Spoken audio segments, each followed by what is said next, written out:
scientists have used hair strands to reveal the secrets of 500-year-old mummies. What's up guys, my name is Sam and you are watching I.O.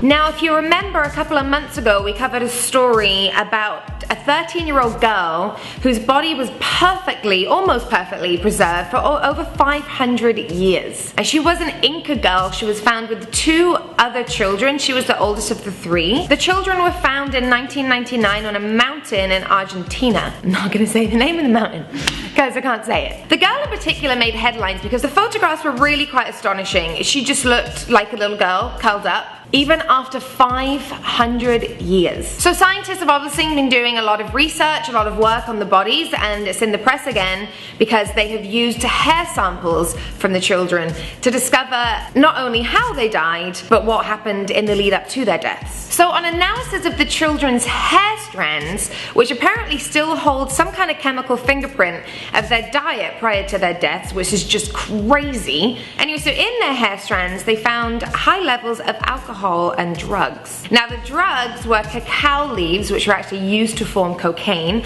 and the levels of alcohol and drugs were higher in the 13-year-old than they were than the other 2. Now scientists believe that's probably because she showed more resistance being older than the other 2. So when we first reported on the story, we didn't really know too much about why these children were found in the mountain. Now researchers are telling us that they were used as a sacrifice to the gods of the mountain in which they were found. Now as tragic and horrifying as this story seems to you and I, researchers say that this ritual was actually considered an honor for these 3 children to be involved in. The ritual was called Capacoca and it took place upon the death of an Inca king. And the reason it was probably considered such an honor is that the lords were required to pick completely unblemished and perfect children. There is no evidence that the children were brutally killed. They were highly intoxicated, so hopes are that they didn't really feel much of what was happening. Researchers say that the children would have died from exposure and that priests would have waited for them to fall unconscious before they brought them to their final burial grounds. Now it's crazy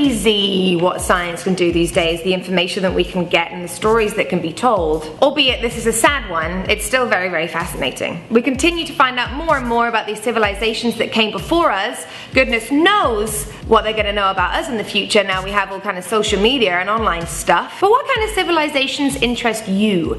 Are you into history? Are you a history buff? Do you like to follow this stuff? Let me know in the comments below.